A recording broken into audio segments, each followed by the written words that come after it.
Hello friends, ഇന്നത്തെ ഈ വീഡിയോയിൽ ഹാരപ്പൻ സിവിലൈസേഷൻ്റെ ആ കാലഘട്ടത്തിൽ ഉണ്ടായിരുന്ന ബിസിനസ്സുകളെക്കുറിച്ചും ആ ബിസിനസ്സിൻ്റെ നെറ്റ്വർക്ക്സിനെക്കുറിച്ചും നമുക്ക് പഠിക്കാം.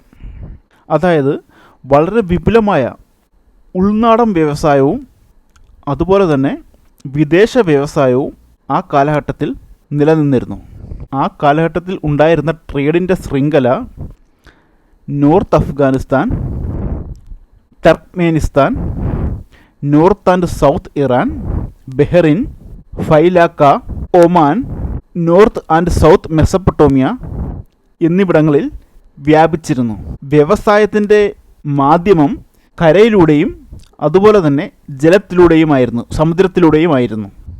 സമുദ്രത്തിലൂടെയുള്ള വ്യവസായം നടന്നിരുന്നു എന്നതിനുള്ള തെളിവാണ് ലോത്തലിലെ ഇഷ്ടികകൾ കൊണ്ട് നിർമ്മിച്ച തുറമുഖങ്ങൾ അഥവാ ഡോക്കും ടെറാക്കോട്ട ബോട്ടുകളും. അതുപോലെ തന്നെ ആ കാലഘട്ടത്തിൽ കോയിൻ ഉപയോഗിച്ചു എന്നതിനുള്ള തെളിവുകൾ ലഭിച്ചിട്ടില്ല.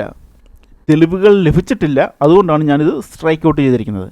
അതുകൊണ്ട് തന്നെ നമുക്ക് അനുമാനിക്കാം ആ കാലഘട്ടത്തിൽ ബാർട്ടർ സമ്പ്രദായം നിലനിന്നിരുന്നു. അതുപോലെ തന്നെ കാലഘട്ടത്തിൽ വെയ്റ്റ് മെഷർ ചെയ്യുന്നതിനും അതുപോലെ തന്നെ ലെങ്ത് മെഷർ ചെയ്യുന്നതിനുമുള്ള സിസ്റ്റംസ് ഉണ്ടായിരുന്നു. വെയ്റ്റ് മെഷർ ചെയ്യുന്നതിന് അഗറ്റ്സിൻ്റെ ക്യൂബായിരുന്നു അവർ ഉപയോഗിച്ചിരുന്നത്. അതായത് വൈഡൂര്യത്തിൻ്റെ കട്ടകളായിരുന്നു വെയ്റ്റ് മെഷർ ചെയ്യുന്നതിന് വേണ്ടി അവർ ഉപയോഗിച്ചിരുന്നത്. അതുപോലെ തന്നെ ഓടുകൊണ്ട് നിർമ്മിച്ച സ്ട്രിപ്പായിരുന്നു ലെങ്ത് മെഷർ ചെയ്യുന്നതിന് വേണ്ടി അവർ ഉപയോഗിച്ചിരുന്നത്. ഓടുകൊണ്ട് നിർമ്മിച്ച സ്ട്രിപ്പ് ആയതുകൊണ്ട് തന്നെ ഇതിന് ചൂട് കാലാവസ്ഥയിലും തണുപ്പ് കാലാവസ്ഥയിലും ലെങ്ത് വേരിയേഷൻ ഉണ്ടായിരുന്നില്ല. അതുപോലെ തന്നെ ആ കാലഘട്ടത്തിൽ ലോക്കലി അവൈലബിൾ അല്ലാത്ത ഐറ്റംസ് മറ്റ് നാടുകളിൽ നിന്ന് അവർ ഇറക്കുമതി ചെയ്തിരുന്നു.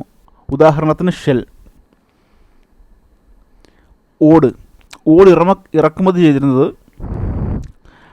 ബാലോട്ടിൽ നിന്നും നാഗേശ്വറിൽ നിന്നുമാണ്. അതുപോലെ ലാപ്പിസ് ലസൂലി, ഇന്ദ്രനീലം ഇറക്കുമതി ചെയ്തിരുന്നത് അഫ്ഗാനിസ്ഥാനിലെ ഷോർട്ടുഗായിൽ നിന്നായിരുന്നു. അതുപോലെ തന്നെ അഫ്ഗാനിസ്ഥാനിൽ നിന്നും ഇറാനിൽ നിന്നും ടിന്നും സിൽവറും ഇറക്കുമതി ചെയ്തിരുന്നു.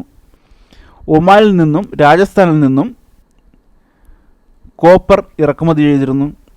സൗത്ത് ഇന്ത്യയിൽ നിന്നും ഗോൾഡ്, അതുപോലെ തന്നെ പലതരം കല്ലുകൾ, അമേത്യസ്റ്റ് മഹാരാഷ്ട്രയിൽ നിന്നും, അതുപോലെ തന്നെ ലോത്തലിൽ വിപുലമായി ഉണ്ടായിരുന്ന കല്ലുകളായിരുന്നു കാർണേലിയം ആൻഡ് സ്റ്റേറ്റൈറ്റ്. അതുപോലെ തന്നെ ഹാരപ്പയുടെ സീലുകളും സീല് ചെയ്യുന്നതിന് ഉപയോഗിക്കുന്ന ചെറിയ ചെറിയ ഒബ്ജക്റ്റുകളും മെസൊപ്പൊട്ടോമിയയിൽ നിന്ന് ലഭിച്ചിട്ടുണ്ട്.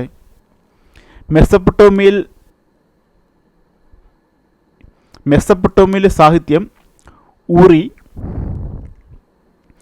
അത് മറ്റ് പലയിടങ്ങളിൽ നിന്നും ലഭിച്ചിട്ടുണ്ട്. ആ ലിറ്ററേച്ചറിൽ പറഞ്ഞിരിക്കുന്ന സ്ഥലങ്ങൾ ടിൽമുൻ, മഗൻ, മെലുഹ എന്നീ സ്ഥലങ്ങളെക്കുറിച്ച് ഈ ലിറ്ററേച്ചറിൽ പ്രതിപാദിക്കുന്നു. ടിൽമുൻ എന്നത് ഒരുപക്ഷെ ബഹ്റിനിലെ ഐലൻഡാകാം. അതുപോലെ തന്നെ മഗാൻ എന്നത് ഒമാനിനെയാണ് സൂചിപ്പിക്കുന്നത് എന്നാണ് കരുതപ്പെടുന്നത്.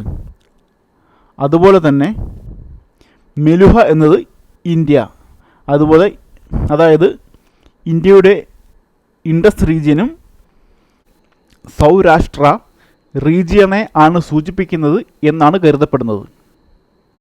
Okay, thank you. അടുത്ത വീഡിയോയിൽ ഹാരപ്പൻ ക്രാഫ്റ്റ്, മെറ്റൽ, സയൻസ് അതുപോലെ തന്നെ സോഷ്യൽ ആൻഡ് പൊളിറ്റിക്കൽ ഓർഗനൈസേഷനെ കുറിച്ച് പഠിക്കാം.